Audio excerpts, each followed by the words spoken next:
안녕하세요. 경제신문 기자 임현우입니다. 오늘은 물가와 금리에 대한 경제 용어들 정리해 보려고 합니다.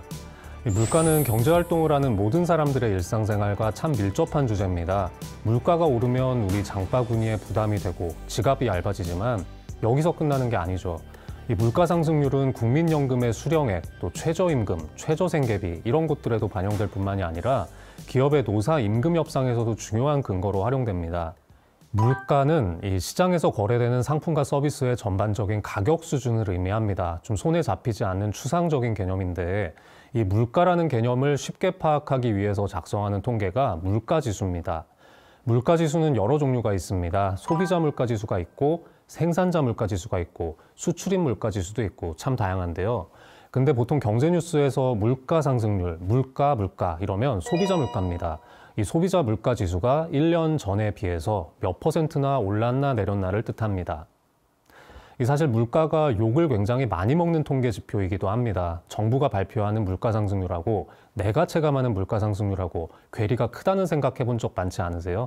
통계를 집계하는 원리를 이해하면 오해가 조금은 풀리지 않을까 싶습니다. 대중이 일상적으로 많이 사는 품목의 가격 변동은 전체 물가 상승률에는 부분적으로만 반영이 돼서 그렇습니다. 이 소비자 물가지수는 통계청이 매달 발표하는데요. 가게가 많이 구입하는 458개 품목을 선정하고 품목별로 중요도에 따라서 가중치를 부여해서 산출합니다. 이 조사 대상 품목의 목록을 보면 쌀이나 라면, 사과, 삼겹살 이런 것부터 전세, 월세, 학원비, 통신비, 대중교통비, 휘발유, 온갖 친숙한 것들이 다 망라가 되어 있습니다.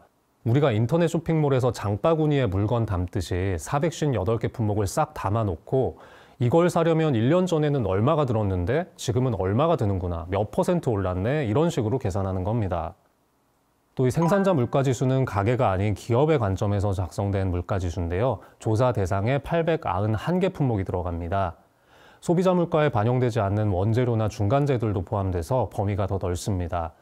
생산자 물가가 뜨면 기업들이 제품값을 인상해서 그 부담을 소비자한테 전가할 가능성이 크기 때문에 생산자 물가는 향후 소비자 물가를 예측할 수 있는 선행지표 기능도 합니다. 근데 물가 기사를 읽다 보면 근원 물가라는 단어 항상 함께 볼 수 있습니다. 이 소비자 물가 지수에서 농산물과 석유류를 빼고 401개 품목으로 작성한 근원 물가 지수의 변동률을 말하는 건데요.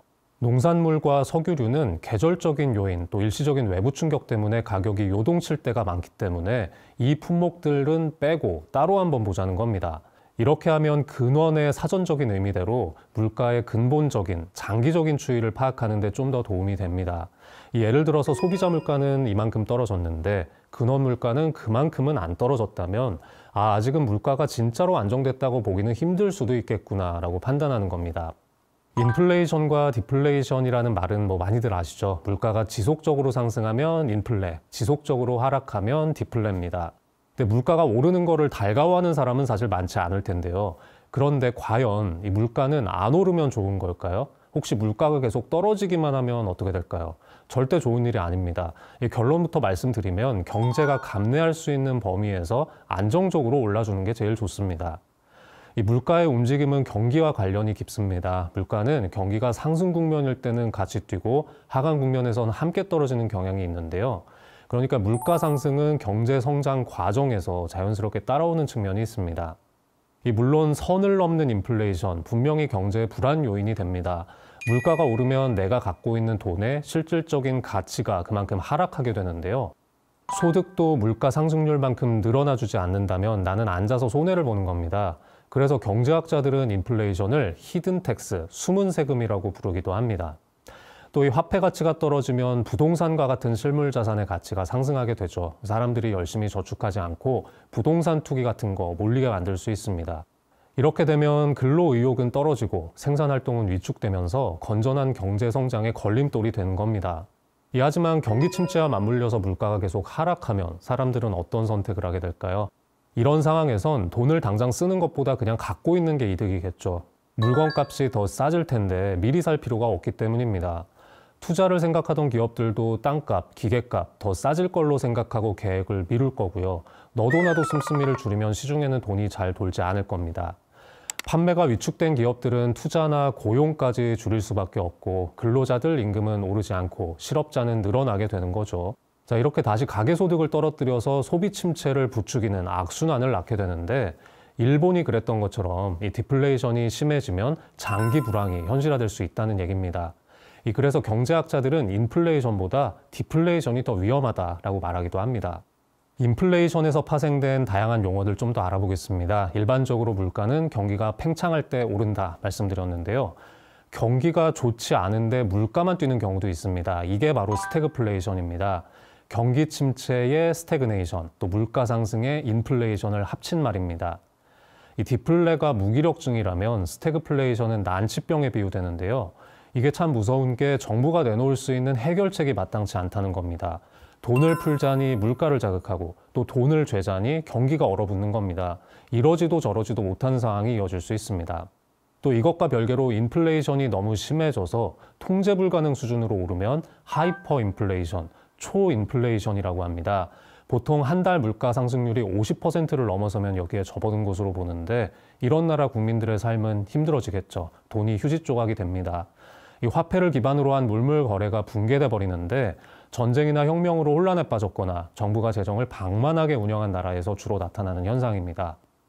근래에는 디스인플레이션이라는 용어도 뉴스에서 많이 볼 수 있었습니다. 인플레이션이 지속되긴 하는데 상승폭은 차츰 줄어드는 상황입니다.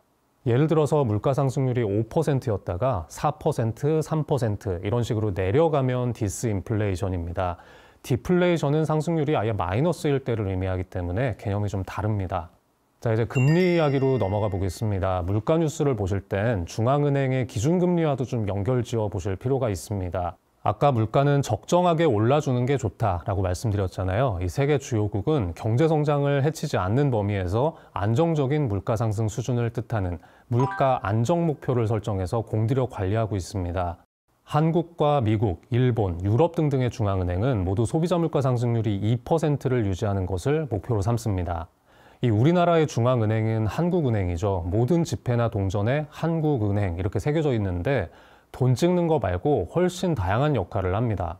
이 미국에는 연준, 페드라고 부르는 중앙은행이 있고요. 유럽에는 ECB, 중국은 인민은행, 일본은 일본은행, 뭐 이런 식으로 있습니다. 근데 이 중앙은행은 평범한 개인들은 거래할 일이 전혀 없는 은행이지만 모든 국민의 금융 생활에 가장 큰 영향을 미치는 은행입니다.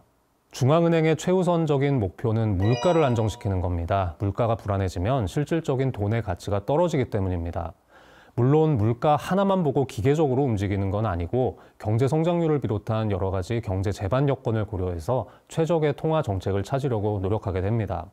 중앙은행이 활용하는 통화 정책 수단에 여러 종류가 있는데 가장 강력한 무기이자 경제 뉴스에서 많은 관심을 받는 게 바로 기준금리입니다. 기준금리는 각국 중앙은행이 정하는 정책금리를 말합니다. 중앙은행은 일반인을 상대로 직접 영업하진 않지만 금융회사들과 자금을 거래하면서 시장에 참여하는데요. 그래서 중앙은행이 기준금리를 조정하면 꼬리에 꼬리를 물고 연결된 이 금융시장에 연쇄적으로 파급 효과가 생깁니다. 은행들이 급한 돈을 조달하는 단기금리부터 영향을 받고 이것은 다시 채권시장 장단기 금리의 변동으로 이어집니다. 은행들은 이런 환경을 반영해서 개인과 기업을 대상으로 한 예금금리, 대출금리 역시 바꾸게 됩니다. 돈의 가치가 달라지는 만큼 주식, 채권, 부동산 같은 자산시장 투자 심리에도 많은 영향을 줍니다. 한국은행이 기준금리를 이용해서 실물 경제 전반을 좌지우지할 수 있는 건 이런 연결고리가 작동하기 때문입니다. 기준금리는 사람들의 경제적인 행동을 어떻게 바꿔놓게 될까요? 기준금리 인하는 시중의 유동성을 푸는 효과가 있습니다. 뉴스에서 유동성이라는 단어를 보시면 그냥 돈, 현금 이 단어로 바꿔서 이해하시면 쉽습니다. 이 중앙은행이 유동성을 풀면 돈이 많이 공급돼서 가치가 떨어지니까 사람들이 돈을 쌓아놓고 있을 요인이 줄어듭니다. 굳이 예금을 하기보다 수익률이 더 높은 다른 투자처를 찾아본다거나 소비를 늘릴 가능성이 커지는 겁니다. 코로나 때를 생각해 보면은요, 한국과 미국이 기준금리를 거의 0%대까지 떨어뜨렸던 거 기억하시나요? 이 돈을 쟁여놓지 말고 쓰라고 유도를 해서 얼어붙은 경제가 활력을 되찾게 하기 위해서였습니다. 그때 대출금리도 정말 쌌었죠. 빚을 내서 뭔가 다른 데 투자하는 사람도 많았습니다. 그렇다고 저금리 환경이 항상 좋은 건 아닙니다. 돈의 가치가 떨어질수록 물가 상승 압박이 커지기 때문인데요. 이 코로나 당시에도 부동산으로 돈이 몰리면서 집값이 폭등했던 것처럼 자산 거품을 일으키는 게 대표적인 부작용입니다. 언젠가는 풀린 돈을 걷어들여야 합니다. 이럴 때는 기준금리를 다시 인상하게 되는데요. 시중의 유동성을 조이는 효과가 있다고 말합니다. 기준금리는 나라마다 제각각 결정하지만 사실은 온전히 자기 나라 상황만을 근거로 결정하기는 어렵습니다. 금융시장이 다 연결되어 있기 때문에 다른 나라 판단도 고려하지 않을 수 없습니다. 현재 최대 강대국이 미국이기 때문에 미국의 연준이 어떻게 하느냐, 이게 다른 나라 결정에 많은 영향을 주고 있습니다. 예를 들어서 다른 나라는 그대로인데 한국만 금리를 내렸다고 해보겠습니다. 외국인 투자자들 입장에서는 한국에 투자할 매력이 그만큼 떨어진다는 의미가 되죠. 이 국내 주식시장에서 외국인 자금의 비중이 3분의 1을 넘기 때문에 이 사람들이 빠져나가면 증시에는 커다란 악재가 됩니다. 이걸 조금 더 확장해서 생각해 보면 기준금리 변동은 환율에도 영향을 줍니다. 외국인들이 한국을 떠나면서 외환시장에서 원화를 팔고 떠나겠죠. 이러면 원화 가치를 떨어뜨리게 되고요. 원화 가치 하락은 환율이 상승한다는 것과 똑같은 말입니다. 환율이 오르면 수입품 가격이 비싸져서 국내 물가를 밀어 올리고 또 무역 적자를 유발할 수 있습니다. 지금 이런 것들이 우리가 해외 물가나 금리 뉴스에까지 관심을 가져야 하는 이유라고 할 수 있겠습니다. 기준금리를 정하는 회의는 일정이 미리 다 정해져 있습니다. 한국, 미국, 유럽, 일본, 영국 등등 1년에 8번 회의 개최를 원칙으로 하고 있습니다. 기준금리와 관련된 다른 용어들도 참 많은데 간단히 정리해 보겠습니다. 이 선진국에서는 기준금리를 보통 0.25%포인트 단위로 조정하는데요. 이게 아기 걸음 같다 그래서 베이비 스텝이라고 부릅니다. 원래는 이게 표준인데 경제 환경이 급변할 땐 이런 관행도 깨집니다. 기준금리를 한 번에 0.5%포인트를 확 올리면 걸음걸이가 크다고 해서 빅스텝이라고 하고요. 이것보다 더 세게 단숨에 0.75%포인트를 올려버리면 자이언트 스텝이라고 합니다. 반대로 금리를 0.5%포인트 확 내려버리는 것도 가능한데요. 평소보다 크게 잘라낸다. 그래서 빅컷이라는 용어를 씁니다. 언제 돈줄을 풀어서 경제를 살리고 또 언제 돈줄을 조여서 물가를 잡느냐, 이 타이밍을 잡는 것이 사실 전문가들한테도 정말 어려운 일입니다. 중앙은행에 대한 기사를 보시면 이 사람들이 무슨 얘기를 하는지 또 경기를 어떻게 진단하고 있고 왜 그렇게 말하는지 이런 근거들을 찬찬히 들어보시면 큰 그림을 이해하시는 데 많은 도움이 될 것 같습니다. 저는 다음 강의에서 또 뵙겠습니다. 감사합니다.